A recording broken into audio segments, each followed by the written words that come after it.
Hello friends. मैंने एक बार times of India में एक आर्टिकल पढ़ा था कि अगर आपको रामायण को अपनी बॉडी में फील करना हो, अपने सोल में फील करना हो, तो आप किस प्रकार से करेंगे। और उसमें बताया गया था कि प्रभु श्री राम जो है वो आत्मा है, जो कि परमात्मा का ही अंश हैं। और जब वो अयोध्या नगरी छोड़ देते हैं तो जो दशरथ जी हैं वो मृत्यु को प्राप्त होते हैं। और जो दशरथ जी हैं वो रिप्रेजेंट कर रहे हैं हमारे ही शरीर में चलने वाले 10 रथों को, 10 एनर्जी साइकिल्स को, जो कि 5 हैं हमारे sensory organs, eyes, ear, nose, tongue and skin. और जो बाकी 5 हैं वो हमारे कर्मा ऑर्गन्स हैं, जिसमें आते हैं हमारे हाथ, पैर, हमारे एक्सक्रीटरी ऑर्गन्स और हमारे रिप्रोडक्टरी ऑर्गन्स, प्लस हमारी स्किल्स। तो जब आत्मा शरीर को छोड़ देती है तो शरीर मृत्यु को प्राप्त होता है। फिर उसमें आगे बताया गया था कि जो प्रभु श्री राम हैं वो जब गोल्डन डियर, जो स्वर्ण हिरण के पीछे भागते हैं उसको पाने के लिए, तो वो खो देते हैं अपनी ही प्राण शक्ति, वाइटल लाइफ फोर्स, जो कि माता सीता रिप्रेजेंट कर रही हैं, उनको खो देते हैं। तो उस आर्टिकल के हिसाब से ये था कि जब आत्मा जब बहुत ज़्यादा मटीरियलिज्म में फंस जाती है, मटीरियलिस्टिक चीज़ों के पीछे भागने लगती है, तो वो अपनी वाइटल लाइफ फोर्स को खो देती है और वो वीक पड़ जाती है। और तब बाहर के सब्सटेंसेस, टॉक्सिक सब्सटेंसेस उस पर अटैक करते हैं और शरीर और आत्मा बीमार पड़ जाती है। तो यहाँ पे जब प्रभु श्री राम उस स्वर्ण मृग के पीछे भागे तो रावण, जो कि रिप्रेजेंट कर रहा है वही टॉक्सिक सब्सटेंस जो शरीर को अटैक करता है, वो माता सीता यानी वाइटल लाइफ फोर्स को लेके चला जाता है। अब अगर बॉडी को हील होना है, आत्मा को हील होना है, तो आत्मा को ब्रेथ वर्क का सहारा लेना पड़ेगा। Positive and regulated breath work का सहारा लेकर ही अब आत्मा दोबारा से अपनी वाइटल लाइफ फोर्स को पा सकेगी।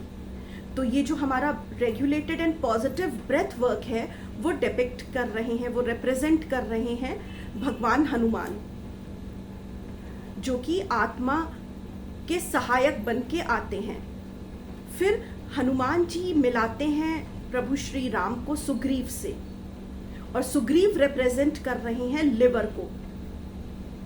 और लिवर के पास होते हैं वाइट ब्लड सेल्स, जिनको ल्यूकोसाइट्स भी कहते हैं, और वो बीमारी से लड़ने में हमारी मदद करते हैं, वो हमारी इम्यूनिटी को बनाए रखते हैं। और जो ये ल्यूकोसाइट्स हैं वो रिप्रेजेंट कर रही हैं वानर सेना। तो जब हनुमान जी प्रभु श्री राम को सुग्रीव जी से मिलाते हैं तब उनको ये फुल आर्मी ऑफ ल्यूकोसाइट्स यानी वाइट ब्लड सेल्स मिलता है। अब ज़रूरत आती है कि लंका पे पुल का निर्माण करना है, तो सहायता ली जाती है नल और नील की, और वो रिप्रेजेंट हो रही हैं हमारी किडनीज। और जो कि पुल बनेगा लंका के समुद्र पे, तो लंका का समुद्र हमारा यूरिनरी ब्लैडर है। इस प्रकार आत्मा जब वेरियस ऑर्गन्स का सहारा लेकर उस बीमारी पे प्रहार करेगी जो टॉक्सिक सब्सटेंस बॉडी में आ गया है, तभी अब वो वाइटल लाइफ फोर्स यानी माता सीता को पा सकेंगे।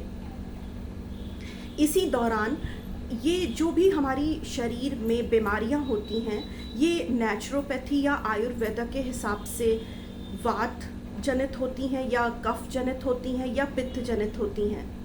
तो जो मेघनाथ है वो वात जनित बीमारियों को डिपिक्ट करता है, क्योंकि मेघनाथ के पास ऐसी शक्ति थी कि वो आकाश में छुप के वार कर सकता था और वो इनविजिबल हो जाता था।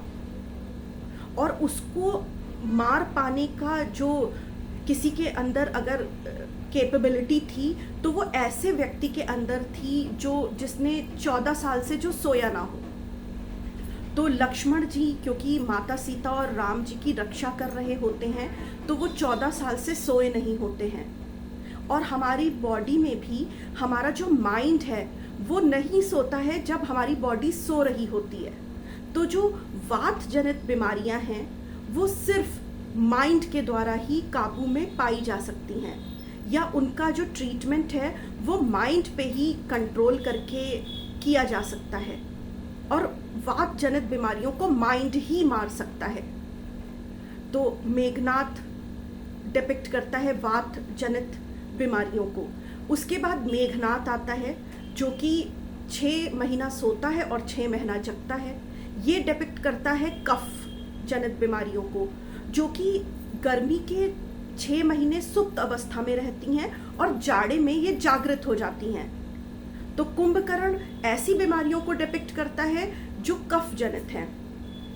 इसके बाद आता है रावण, जो कि रिप्रेजेंट कर रहा है पित्त जनित बीमारियों को, क्योंकि रावण के अंदर बहुत गुस्सा है, जलन है, ईर्ष्या है। और जब हमें भी कभी एसिडिटी होती है या पित्त जनित बीमारियां होती हैं तो हमारे शरीर में भी जलन होती है, हम अनरेस्ट में आ जाते हैं। इसीलिए दशहरे पे ये तीनों पुतले जलाए जाते हैं, मेघनाथ, कुंभकर्ण और रावण का। इसके बाद जब प्रभु श्री राम एक के बाद एक तीर चलाए जा रहे हैं और रावण के एक के बाद एक सर धरती पे गिरे जा रहे हैं पर उसकी मृत्यु नहीं हो रही, तब विभीषण जी आते हैं। और विभीषण जी रिप्रेजेंट कर रहे हैं सद्बुद्धि को। वो राम जी को ये आके बताते हैं कि रावण की जो जान है, जो प्राण है उसके, वो उसके नाभि कमल में स्थित हैं। तो आप उसके सर पे वार मत करिए, आप उसकी नाभि कमल पे तीर चलाइए और तभी उसकी मृत्यु पॉसिबल है।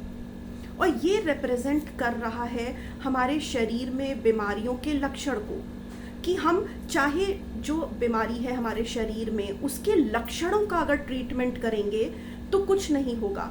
हम अपनी बीमारी के रूट कॉज को क्योर करना चाहिए। तो जो जैसे 10 सर गिर गिर के कट के गिर रहे हैं रावण के, वो बीमारी के सिम्टम्स हैं, पर बीमारी का रूट कॉज तो रावण की नाभि में स्थित है। उसी प्रकार अगर शरीर बीमार है, आपको क्योर करना है, हील करना है, तो सिम्टम्स को हील करने के बजाय उसके रूट कॉज को हील करना चाहिए। और जैसे ही प्रभु श्री राम रावण की नाभि कमल में तीर चलाते हैं तो रावण मृत्यु को प्राप्त होता है। और उसके बाद आत्मा और आत्मा की वाइटल लाइफ फोर्स एनर्जी, जो कि माता सीता और प्रभु श्री राम हैं, उनका मिलन होता है। और जब आत्मा और प्राण ऊर्जा का मिलन होता है तो एक ऐसी बॉडी बनती है जो कि तीनों रूपों में हील्ड है। बॉडी, माइंड और स्पिरिट तीनों लेवल पे हील्ड है।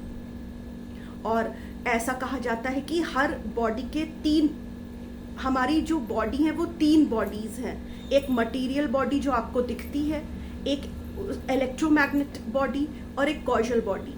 और जो हमारी इलेक्ट्रोमैग्नेटिक बॉडी है वो बहुत ज़्यादा इल्यूमिनेटेड होती है, स्पार्क से भरी होती है, चमक होती है उसमें। तो जब माता सीता और प्रभु श्री राम का मिलन हो जाता है, यानी जब आत्मा और प्राण ऊर्जा, जो जीवन शक्ति है, उसका मिलन हो जाता है, तो जो स्वस्थ बॉडी है वो खुद ही चमकने लगती है। और वो रिप्रेजेंट हो रहा है दिवाली के द्वारा, जो पटाखे छुड़ा के और दीप जला के दिवाली मनाई जाती है, वो उसी जगमगाती हुई हील्ड बॉडी को रिप्रेजेंट कर रही है दिवाली हमारी। तो इस प्रकार से अगर आप रामायण को अपनी बॉडी और सोल में फील करके खुद को हील करना चाहें तो आप हील कर सकते हैं। और इसमें आपने देखा कि कितना बड़ा रोल है भगवान हनुमान जी का, जो कि रिप्रेजेंट कर रहे हैं हमारे शरीर के ब्रेथ वर्क को, और विभीषण जी का जो कि सद्बुद्धि है। तो अगर कभी भी कोई बीमारी आ जाए या कोई ऐसी परिस्थिति आ जाए जिससे आत्मा विचलित हो जाए और अपनी वाइटल लाइफ फोर्स को खो दे, तो अगर आप रेगुलेटेड ब्रेथ वर्क करते हैं, पॉजिटिव माइंड सेट रखते हैं, पॉजिटिव एफर्मेशंस देते हैं और अपनी विजडम का प्रयोग करते हैं, अपनी सद्बुद्धि का प्रयोग करते हैं, तो आप अपनी बॉडी को भी हील कर लेंगे और उस परिस्थिति को भी हील लेंगे जो आपको परेशानी दे रही है। So this was all about Ramayana in your body and soul. अगर इस प्रकार से आप अपनी बॉडी को हील करेंगे तो आप देखेंगे कि आप बहुत जल्दी स्वस्थ हो जाएंगे, और वो जो चमक है, वो जो प्राण ऊर्जा और आत्मा के मिलन की चमक है, वो आपकी बॉडी में भी आ जाएगी। हैप्पी दिवाली।